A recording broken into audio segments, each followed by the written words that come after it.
They didn't communicate with the Oversight Committee. They refused to meet Thomas Massie or myself, the authors of the law, to communicate. But what is most disappointing to me is they have not communicated with the survivors' lawyers. Now, I was told that there was supposed to be a Zoom with the Department of Justice and the survivors to give them a heads up. I don't know if that took place or not, but they should have been communicating at the very least with the survivors' lawyers about the plan, and they still have not communicated the plan to the American people. Look, they're obviously in violation of the law. If there is some reason, if they're saying, look, we rushed this, we didn't have enough time, we only got this started 3 weeks ago, we wanted to be sensitive to the survivor's identity, here is the plan over the next 30 days for how we're going to release everything else, then they build some credibility, even though they have not complied with the letter of the law. The problem is Blanche just goes on TV, says there are hundreds of thousands of documents, we'll do the rest later, and there's no explanation for what they're doing.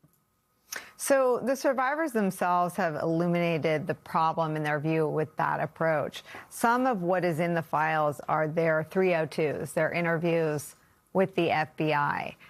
Is it your understanding that the survivors themselves have not been contacted about their own 302s if they've been released?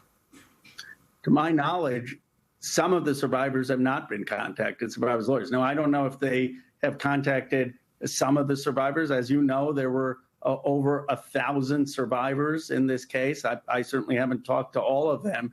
But at the very least, you would say in a typical process, the Justice Department would say, anyone who's a survivor or their lawyers, we want to consult with you before we're going to be releasing these files, and we want to hear your interests. I'm less concerned that they haven't talked to Thomas Massie or me, the authors of the bill. I'm less concerned that they haven't talked to the Oversight Committee. I'm flabbergasted that they haven't talked to the survivors or the survivors' lawyers. And if they have, they should be transparent about this. Look, the reason Pam Bondi has no credibility is 6 months ago, she stood up there and said, there's nothing more to see. There are no more documents. We've released everything.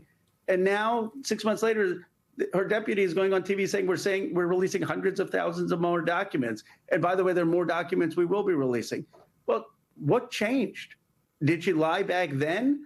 Or what changed? How did they discover all these documents? She needs to answer. If the answer is, well, now Congress has compelled us and we've gotten judges who've ordered the release of documents that previously we were protecting because of DOJ policy, well, she needs to explain that.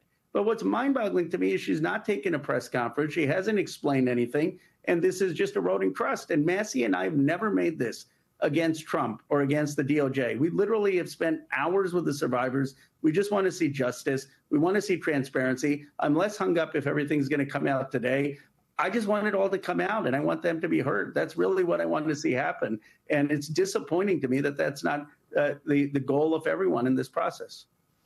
Based on what Todd Blanche has said publicly and what you're seeing populate the DOJ website since they've done this batch, what is your, if you had to do some expectation setting for the survivors themselves, what are those conversations like right now? My sense is that we are going to get information that we haven't seen before. And the fact is, because of your voices, I said this to some of the survivors, that because of your voices, we are seeing something happen that has never happened before for decades. You should feel some sense of pride that you've actually gotten Donald Trump to try to comply with the law. I mean, for many things, he just ignores Congress. I mean, at least they're on the date trying to comply. And that's not because of what I did or Massie did or Oversight did. That's because of you. That's because you stood in front of the Capitol twice and relived your trauma. And the country saw that. And what they want to know is, what are we going to see? Because it's not about documents and it's not about photos and it's not about sensationalism.